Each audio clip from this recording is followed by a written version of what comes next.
Happy New Year, everyone. Glad everybody can make it. You too, John. Glad you can make it. Got the microphone fixed. So we're in good shape. We're off to a good start in 2025, baby. All right, here's the injury updates for you here. So TB will not practice today. DeMar Hamlin, Curtis Samuel, Cam Lewis, and Taylor Rapp all will be limited today. And so from there, the time is yours. What is Terrell dealing with? A leg, like a quad, to be more specific. Yeah. And that happened during the game. Yes. Yeah. Sean, we asked you earlier in the year, talked earlier about the way you're going to mentor Bobby as he goes through his first season as the coordinator calling signals. It's a unique situation because you're on the headset listening as he's trying to make mistakes and learn as he goes. How has the way you have mentored and maybe also managed the defense changed from week one now to the end of the season? Yeah, great question. It's kind of ebbed and flowed, I would say. My goal is ultimately to just, to be the head coach. Certainly it's my background of the defense, but, to allow Bobby and the staff to really do their thing. And, just in Bobby's first year, I think he's done a good job. I really do. I think he continues to learn and grow. And same thing with us as a defensive staff. We've got some new coaches that have joined us this year. And I think there's been some, like the journey of any season, really good moments, really, really high highs, and then some things that, we're learning along the way. So I think it's kind of like anything else with the team is I kind of try and feel where I'm needed most and fit in there and try and add some wisdom and thoughts overall. So, but again, I thought this past week was one of our better games defensively this season, and that improvement over the last couple of weeks, I know sometimes the scoreboard didn't reflect that, but when you look at what we were able to do at Detroit in the run game and take that away, which was a monumental challenge for us, and then in the New England after that, some really good moments there as well, but some things that were left out there, right? Just in terms of the level of detail and some of the third downs in particular in that game, and then this past week. I thought first down and then the pass situations, the one-dimensional third downs late in the game, being able to, really close the game out. So I'm seeing signs of improvement. We're seeing signs of improvement. And it just takes time sometimes. And so it's a challenge every week. It'll be a different challenge this week. But overall, the last 3 weeks, I've seen incremental signs of improvement. Sean, you've been around him during his MVP season back in 50. What kind of similarities do you see about the way he performed, the way he led, to what Josh is doing this year? Yeah, the performance is similar, but in different ways. Cam's influence, and his playmaking ability, similar to Josh's in the terms of some of the, just taking over a game or some of the wow plays individually within a game, in different ways, though, in their own way, in terms of the kind of the artistry of Cam, the artistry of Josh. So a lot of similarities just in terms of the impact, I would say, overall that they've had on the team. Bernard, how do you kind of are looking at that injury week to week, day to day? Do you have that kind of info yet? He will not play this week. I can tell you that, unless we have a situation where, we're just down in players. But right now, he would not play this week. He will not play this week. I really don't know if he was healthy enough, would he be able to go? Possibly. So it's probably somewhere between day to day and week to week, more like day to day. That's just non-medical, Matt, in this case for me. And then with Joe Andreessen coming in, I can't remember if you were asked about this on Monday, so I apologize, but how have you seen him handle as a rookie, a guy that was a tryout player all those months ago, handle the special teams role, and then now maybe a little bit more of a role, especially maybe as soon as Sunday? He's done a phenomenal job. And I think at the start of the season, if you go back to the tryout camp when he was here, I vividly remember seeing the back of his jersey, and the numbers don't even matter. I mean, sometimes the linebacker's wearing, I can't remember what number Joe was wearing, because you're just given any number at the, Jeff Mazurek has his methodology for that camp, right? Because you've got, rookies that are drafted, you've got undrafted free agents, rookie free agents that we have for that camp, and then you have this other third of tryout players who are just trying to make it through. I mean, really, we give them 2 days maybe to make an impact and to get noticed. And I remember vividly Joe, I think it was on the second day, because what we do after the first day is, hey, coaches, who do you think has a chance that maybe Brandon and I in the personnel department need to put our eyes on specifically in day 2 or practice 2? And Joe was one of them. And so, we watched, I watched, Brandon watched, his staff watched.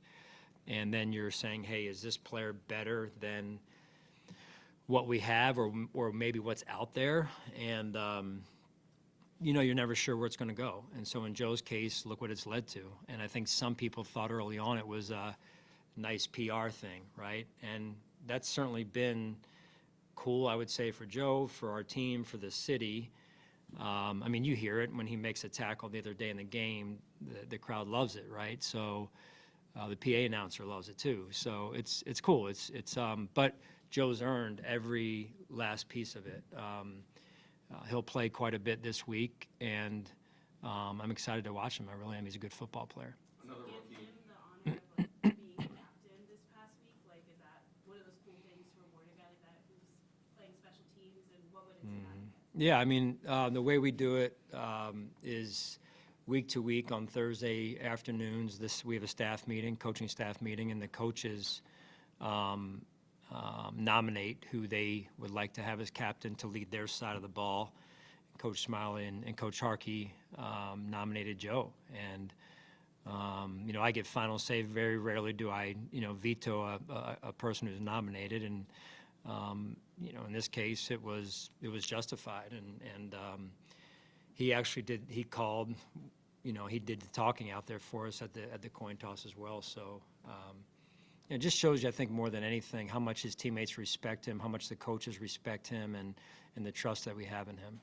Another rookie, Cole, through his performance, while DeMar's been down, do you feel he's maybe earned a more significant role as he's filled these past few weeks, even if and when DeMar comes back? Yeah, we'll see. We'll see on that. I've been very, very pleased with his improvement over the 4 game span. I think it's been 4 total, right? So, and then just this morning, I was close to him in the meeting, and he's there taking good notes. He's on his laptop, or whatever you call them these days, iPads or what have you, and he's diligently taking notes, and that's part of the process that leads to what happens on game days, and that's over the last 3 games. That's what we've seen, and I mentioned before, give the credit to Joe. To Joe Dana, to Cole certainly, and then Mike has been in the mix as well. And we've got a lot of veteran players that are trying to help some of these young guys as well develop.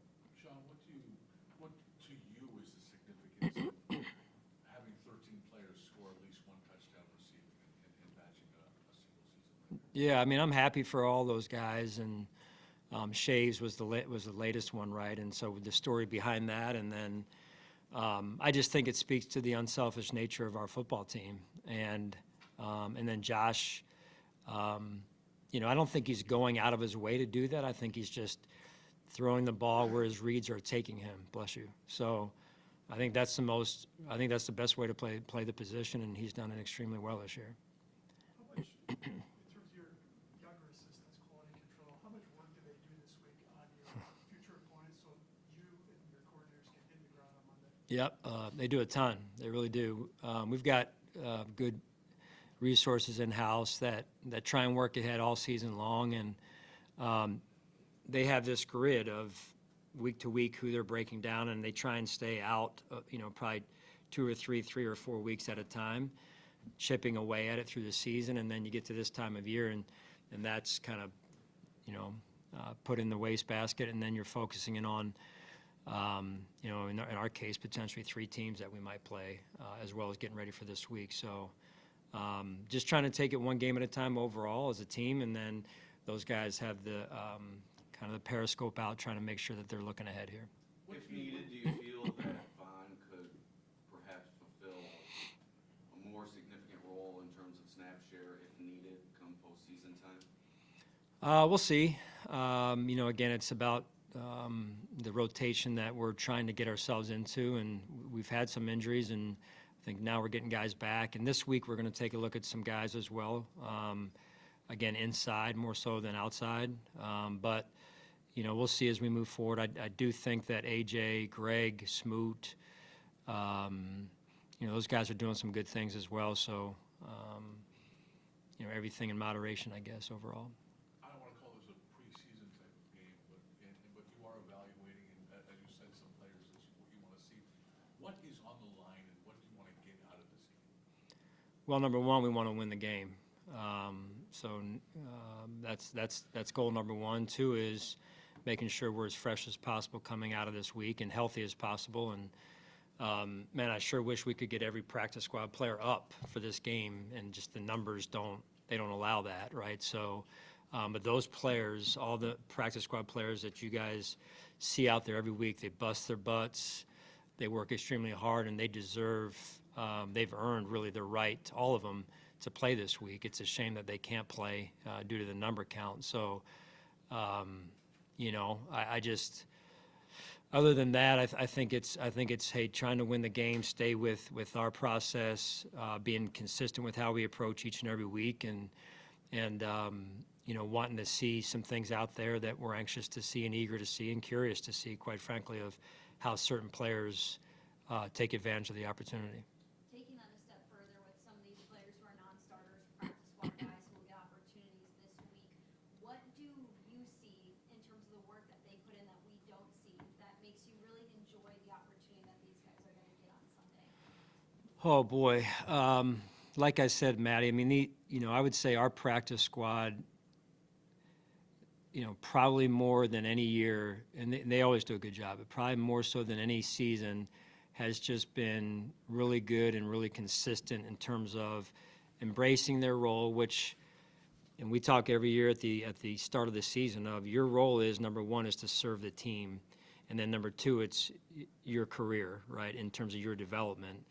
And that goes in terms of, hey, developing for next season, but also if your number's called this year. So it's kind of what we ask of them is to be very unselfish, but also continue to work on their game, because you never know when your number's going to get called, and that came up multiple times this season. So they've just done a phenomenal job, offensively, defensively. The guys that have helped out. I mean, we've got some defensive players that are playing offense when we're down on numbers to run wide receiver routes. You've got some offensive guys that are playing defense to give us the look that Josh and the offense need. These guys are guys that are used to being, the guys, right? So it takes a special type of person. Yesterday, Once Josh does exit the game, as you said, that would happen, do you have a plan yet that you'd be willing to share at this point, if it would just Mitch or Mitch and Mike in the game on Sunday? Yeah, so that's, I'll tell you, it'll be Mitch at least, and I think we're in a position where it's going to be hard for us to get Mike, but we're still talking about it. Again, just the constraint due to the numbers and the elevations, yeah. So, but Mitch will be out there for the majority of the reps. it's been 7 years since you made the playoffs that first year, ending that long playoff drought.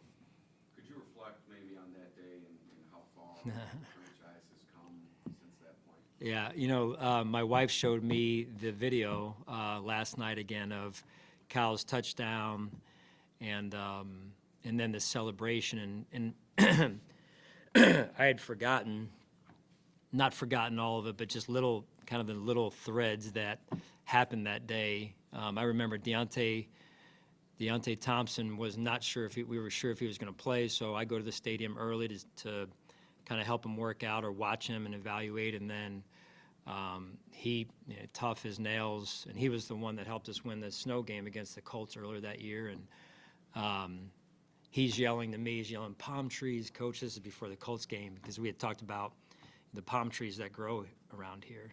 Maybe you guys don't see them, but they're all over the place. And so he plays in that game, which is a true sign of grit and toughness. You know, we get up early. Kyle has that, you know, first, I think Nick O'Leary had the first touchdown maybe, and Kyle had the second, perhaps there. And then it got tight at the end, and I think it was Jordan Poyer made the maybe game-sealing interception. And during the game, I was getting updates from Matt Warswick, who's one of my assistants, and who does a phenomenal job. And he was, because I think we needed, I couldn't remember last night, I was going back with my wife and saying, hey, I know we needed Cincinnati to win, but there was another team that we were hoping, and it was, I think, one of the two would have gotten us in if we won. And during the game, I think both were going in our favor, and then all of a sudden the one changed, and then we were down to Cincinnati in the Baltimore game there. So we win the game against Miami. We get in the locker room, and I knew there was a couple minutes left, and so we turned the TV on, and you know, just sitting back watching it again last night, man, I started tearing up. I tried not let my wife see me, but I had like a tear running down my cheek here. And I mean, when's the last time you've seen a locker room react like that? I don't think I've seen it since then, quite honestly. And then she was just telling me how the fans were up, that were there, were trying to get up into the suites to watch the televisions in the suites, and to watch that reaction. And I remember hearing there's video of Kyle Williams' wife and kids, and then the locker room shot with Kyle and his kids, and I had one with my son in the locker room who came in afterwards and just giving him a big hug and getting off the plane, right? My first introduction to really, you know, being, you know, down and deep with Bill's Mafia and that type of celebration, and Deion's coming off the plane, his first year here as well. And it's just been that was an amazing first year. And then where we've come since then is also been significant, I would say. So real happy and real grateful for it. All right, thanks guys.